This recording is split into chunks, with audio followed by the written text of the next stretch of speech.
시청자 여러분 안녕하십니까? 한 주간의 북한 관련 소식과 함께 주요 이슈를 분석해드리는 통일로 가는 길입니다. 문재인 대통령은 6월 15일 남북 정상회담 17주년 기념식에서 축사를 통해 북한의 대화를 촉구했습니다. 핵이나 미사일 실험 같은 추가 도발 중단을 전제로 했는데요. 기존의 남북 간 합의를 존중하겠다며 북한의 호응을 촉구했습니다. 문재인 대통령이 6.15 남북 정상회담 17주년 축사에서 북한의 핵과 미사일 도발 중단을 전제로 남북 대화를 제안했습니다. 새 정부 출범 한 달여 만에 구체적인 대화 재개 조건을 제시한 겁니다. 북한이 핵과 미사일의 추가 도발을 중단한다면 북한과 조건 없이 대화에 나설 수 있음을 분명히 밝힙니다. 문 대통령이 도발 중단이란 전제를 달았지만 대화를 통한 북핵 폐기와 평화체제 구축 및 북미 관계 정상화를 언급한 것은 취임 후 처음입니다. 북한이 추가 도발을 자제하고 핵포기 의지를 보일 경우 북핵 논의의 핵심 의제를 모두 대화 테이블에 올려놓고 본격적인 협상에 나설 의지를 공개 천명했다는 점에서 주목됩니다. 문 대통령은 대선 당시 북핵 폐기 방법론과 관련해 북핵 폐기와 평화협정, 북미 관계 정상화는 포괄적으로 단계별 동시행동으로 해야 한다며 북한이 추가 핵실험과 핵고도화를 중단하면서 동결 검증하는 조치가 1단계, 완전 폐기가 2단계라고 언급한 바 있습니다. 문 대통령은 최근 북한이 6.15 공동선언과 14 남북 정상선언 존중과 이행을 촉구하지만 핵미사일 고도화로 말 따로 행동 따로인 것은 바로 북한이라고 비판하면서 우리는 우리대로 노력하겠지만 북한도 그래야 한다고 강조했습니다. 또 문 대통령은 1972년 7.4 남북 공동성명, 1991년 남북 기본 합의서, 2000년 6.15 공동선언, 2007년 14 정상선언 등 일련의 남북 간 합의를 거론하면서 이런 합의들이 지켜졌더라면 또 국회에서 비준됐더라면 정권의 부침에 따라 대북 정책이 오락가락하는 일이 없었을 것이라며 따라서 남북 합의를 준수하고 법제하는 일은 무엇보다 중요하다고 말했습니다. 통일로 가는 길, 김지수입니다. 제임스 매티스 미국 국방장관은 미국이 한반도에서 전쟁을 피하기 위해 모든 노력을 다하고 있다고 언급했습니다. 매티스 장관은 조만간 워싱턴에서 열리는 미중 전략경제 대화에서 중국 관리들과 이런 노력을 계속할 것이라고 강조했습니다. 북핵 문제의 심각성에 대한 미국의 우려가 갈수록 커지고 있는 가운데 6월 말로 예정된 한미 정상회담을 앞두고 미국 국방장관이 직접 평화적인 방법으로 문제 해결 방법을 찾기 위해 최선을 다하겠다고 언급했다는 점에서 주목되고 있습니다. 매티스 장관은 13일 열린 상원 군사위원회의 국방예산 관련 청문회에서 북한 문제 해결을 위한 중국의 역할과 협력을 강조했습니다. 특히 한반도에서 전쟁 발발을 피하고 미국과 동맹들을 보호하기 위해 중국과 할 수 있는 모든 노력을 다하고 있다고 말했습니다. 트럼프 대통령이 지난 4월 시진핑 중국 국가주석을 만난 때부터 다음 주 혹은 2주 뒤 워싱턴에서 열리는 미중 전략경제 대화에 이르기까지 렉스 틸러슨 국무장관과 자신은 전쟁을 피하기 위해 최대한 노력하고 있다는 겁니다. 매티스 장관은 트럼프 행정부의 향후 대북 선제 공격 가능성과 이회의 승인 여부를 묻는 댄 설리번 의원의 질문에 즉답을 피한 채 이렇게 대답했습니다. 미 상원은 트럼프 대통령의 중국을 통한 북한 문제 해결에 초당적인 지지를 보내고 있지만 이런 노력이 실패할 경우 따르는 선제 공격 등 대안들에 대해서는 의구심이 끊이지 않고 있습니다. 매티스 장관은 전날 하원 군사위원회 청문회 답변에서 북한과 충돌하면 6.25 전쟁 이후 한 번도 보지 못한 매우 심각한 전쟁이 될 것이라고 경고했었습니다. 매티스 장관은 이날 상원 청문회에서 중국의 협력에 긍정적 견해를 보였습니다. 매티스 장관은 중국이 김정은 정권의 행동을 멈추기 위해 진지한지를 묻는 린지 그레이엄 의원의 질문에 의심이 없다고 대답했습니다. 중국이 현재 김정은 정권의 행동을 멈추게 하는 등 한반도 비핵화를 위한 외교적 노력을 주도적으로 펼치고 있다는 겁니다. 북한의 대륙간 탄도미사일 능력에 대해서는 북한의 모든 미사일 시험 발사를 통해 배우고 있는 것으로 추정한다며 북한의 ICBM 능력이 증대하고 있다는데 의심의 여지가 없다고 말했습니다. 그러면서 지금 당장은 북한의 미사일 위협에서 미국을 보호할 수 있지만 미래에는 분명히 미사일 방어 능력을 강화해야 한다고 말했습니다. 매티스 장관은 또 김정은 정권이 미 본토를 타격할 수 있는 ICBM 능력을 구축하는 것을 거부하고 군사적 방안 등 모든 옵션이 테이블 위에 있다는 트럼프 행정부의 대북 정책에 변함이 없다고 확인했습니다. 매티스 장관은 이날 상원과 전날 하원 군사위원회에 제출한 서면 보고서에서 북한을 평화와 안보에 가장 시급하고 위험한 위협으로 규정했습니다. 이어 북한 정권의 핵무기 프로그램은 모두에게 명백하고 현존하는 위험이라고 지적했습니다. 매티스 장관은 또 국제법으로 명백히 불법인 북한 정권의 도발이 유엔의 감시와 제재에도 줄어들지 않았다고 비판했습니다. 통일로 가는 길, 지한샘입니다.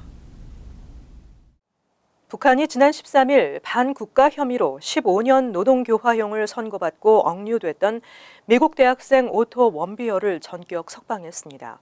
지난해 1월 북한에서 정치 선전물을 훔치려다 붙들려 17개월을 북한에서 복역해온 원비어는 현재 혼수 상태인 것으로 전해졌습니다.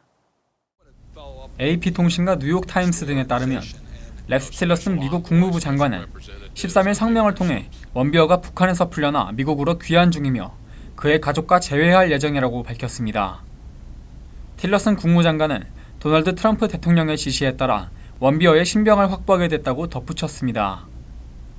북한 외무성 소속 관리도 AP통신을 상대로 이날 오전 원비어가 풀려난 뒤 북한을 떠난 사실을 확인했습니다. 하지만 그는 현재 이식불명 상태인 것으로 전해지고 있습니다. 원비어의 부모는 이날 AP통신에 아들이 집으로 오고 있으며 현재 혼수 상태라고 밝혔습니다.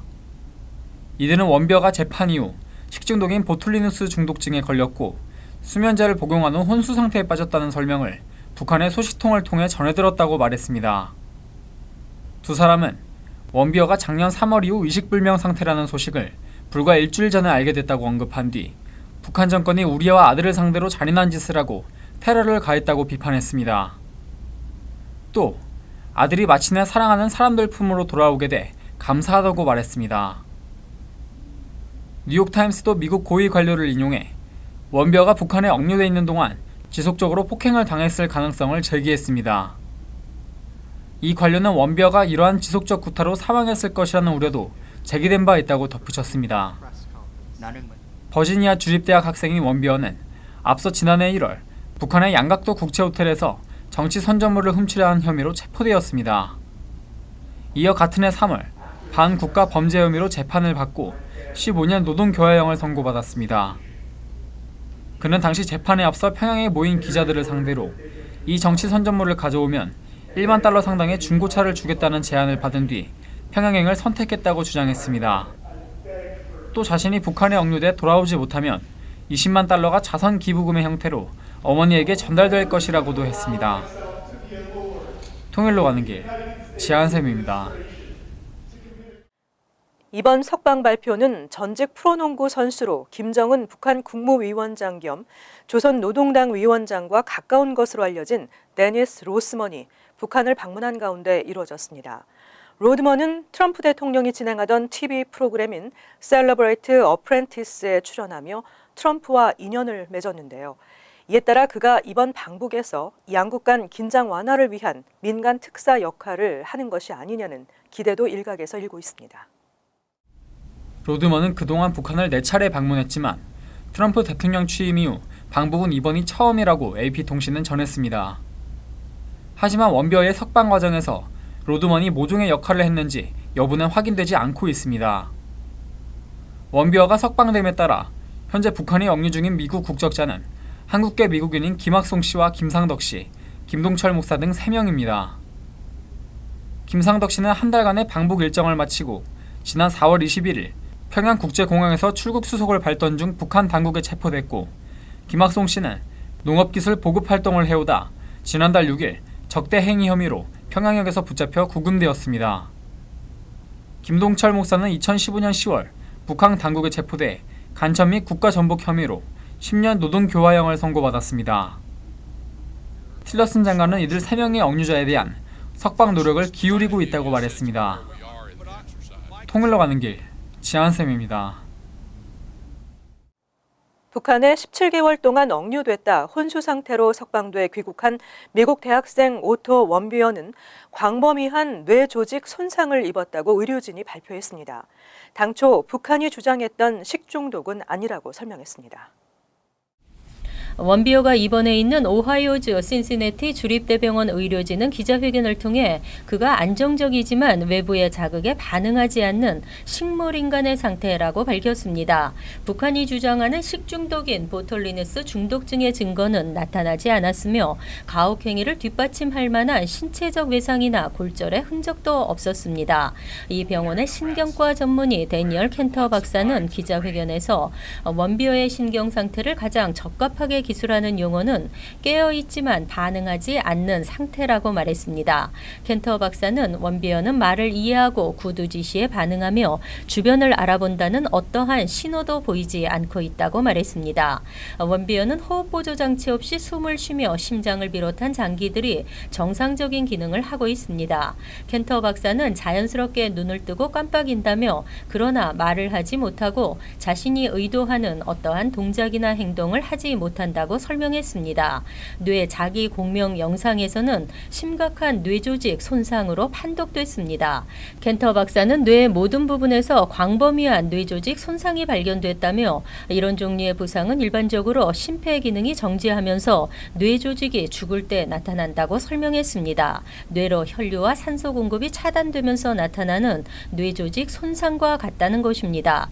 원비어 같은 건강한 젊은이들에게 심폐 정지는 마약 중독, 외상성 손상 같은 드문 경우에만 나타난다고 켄터 박사는 설명했습니다. 그러나 원비어의 경우는 신체적 학대나 골절상을 입었던 흔적이 발견되지 않았으며 두개골과 목뼈도 정상으로 나타났습니다. 의료진은 이어 원비어가 보톨리누스 중독증에 걸렸다는 아무런 증거를 발견하지 못했다며 북한이 내세운 식중독설을 부인했습니다. 통일로 가는 길 권미숙입니다. 지난 9일 한국 강원도 인제군에서 발견된 북한 무인기로 추정되는 소형 비행체가 사드 시스템이 배치된 경북 성주 지역을 정찰했던 것으로 확인됐습니다.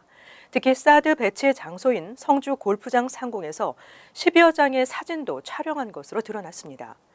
북한 무인기 추정 비행체가 이 정도로 멀리 남하한 것은 이번이 처음입니다. 한국 국방부는 13일 북한 무인기에 내장된 카메라를 분석한 결과 성주 골프장에서 수킬로미터 북쪽 지점부터 촬영을 시작해 남쪽을 회항했다가 다시 북쪽으로 북상하며 사드 배치 지역을 집중 촬영했다고 밝혔습니다.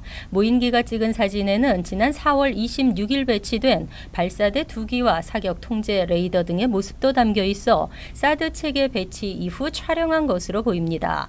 군 관계자는 무인기가 찍은 수백여 장의 사진 중 사드가 배치된 성주 지역을 촬영한 사진은 10여 장 정도라며 사진 수백여 장 대부분은 임야와 민가 지역을 찍은 것이며 사드 배치 지역을 찍고 북상하다가 인제 지역도 촬영했다고 전했습니다. 무인기는 고도 2-3km 상공에서 사진을 촬영한 것으로 분석됐으며 사진 속의 사드 발사대와 레이더는 확대하면 흐릿하게 보이는 수준으로 해상도는 떨어지는 것으로 알려졌습니다. 군 당국은 무인기가 성주 지역을 촬영하고 군사분계선 쪽으로 북상하다가 연료가 떨어져 추락한 것으로 잠정 결론을 내린 것으로 전해졌습니다.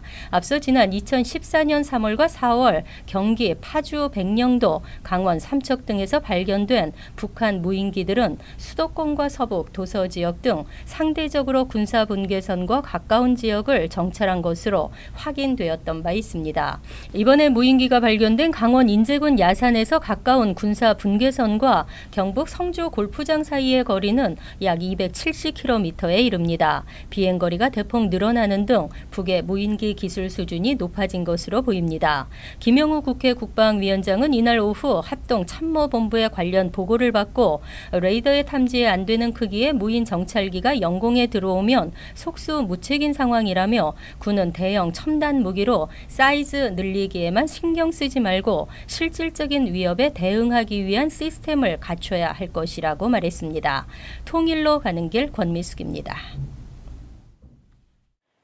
미국 국가안보국은 지난달 전 세계적으로 발생한 해킹 사건인 워너크라이 랜섬웨어 공격의 배후로 북한을 지목했습니다.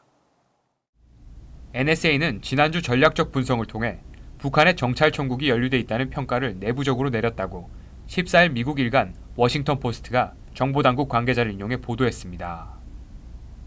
워너크라이는 지난달 전 세계 150여 개국에서 30만 대 이상의 컴퓨터를 감염시킨 랜섬웨어 툴입니다.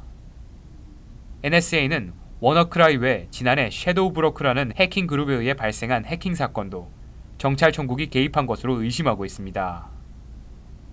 섀도우 브로커는 NSA와 관련 있는 이케이션 그룹을 해킹하고 최근에는 NSA에서 훔친 해킹 툴을 판매할 계획을 밝히기도 했습니다. 다만 해커들은 워너크라이 공격을 통해 14만 비트코인을 버려들였지만 사법당국의 추적을 피하기 위해 아직까지 현금화하지 못한 것으로 보입니다.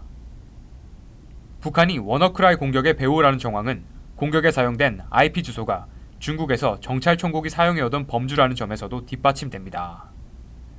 해커들 사이에서는 워너크라이 공격을 일으킨 해커들을 라자루스 그룹으로 부르고 있습니다.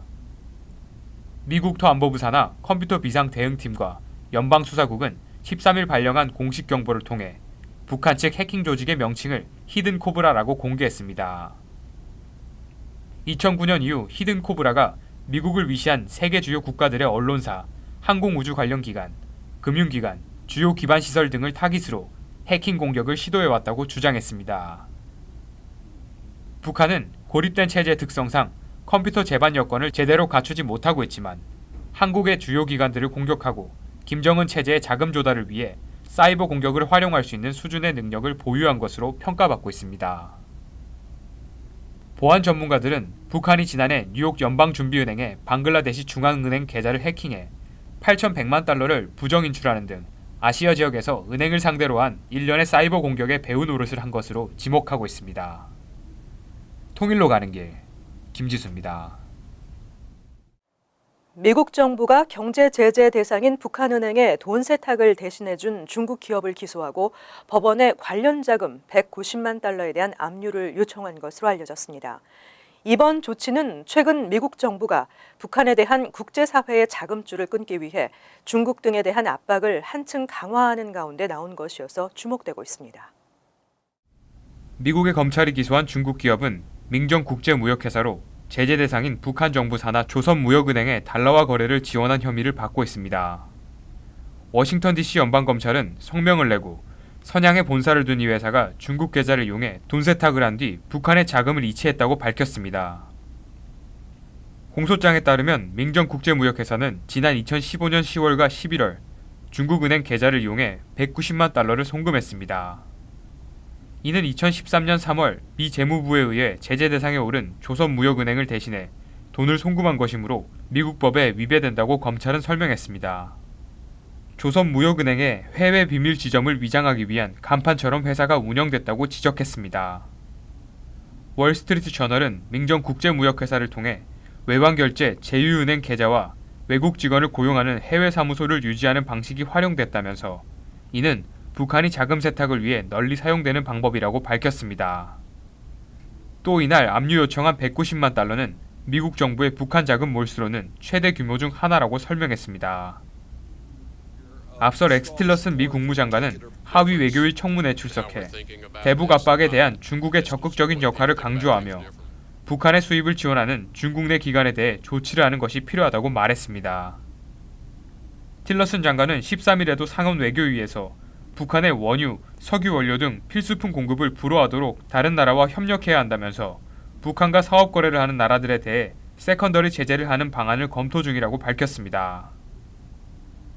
미국과 중국 정부는 21일 워싱턴에서 열린 미중 고위급 외교안보 대화기구 회의에서도 북한 핵 문제 등 대북 정책을 주요 의제로 논의할 것으로 전해졌습니다. 통일로 가는 길, 김지수입니다. 문재인 한국 대통령과 도널드 트럼프 미국 대통령의 첫 번째 정상회담이 오는 6월 29일 워싱턴 DC 백악관에서 개최될 예정입니다. 문재인 정부가 출범한 지 불과 50일 만에 개최되는 이번 정상회담에서는 양국 정상이 확고한 한미동맹의 비전을 재확인하고 북핵 문제에 대한 긴밀한 정책 공조 방안을 논의하는 동시에 개인적 유대 관계를 형성함으로써 앞으로 한미 관계의 지속적인 기틀을 마련하게 될 것으로 기대되고 있습니다. 특히 북한의 도발과 위협이 그치지 않고 있는 상황에서 양국 정상이 평화적인 방식으로 북핵 문제를 해결한다는 공동의 목표를 바탕으로 서로에 대한 굳은 신뢰하에 한 채 틈도 없는 완벽한 대북 정책 공조를 해나갈 수 있기를 바랍니다. 통일로 가는 길 오늘 순서를 마칩니다. 시청해주신 여러분 고맙습니다.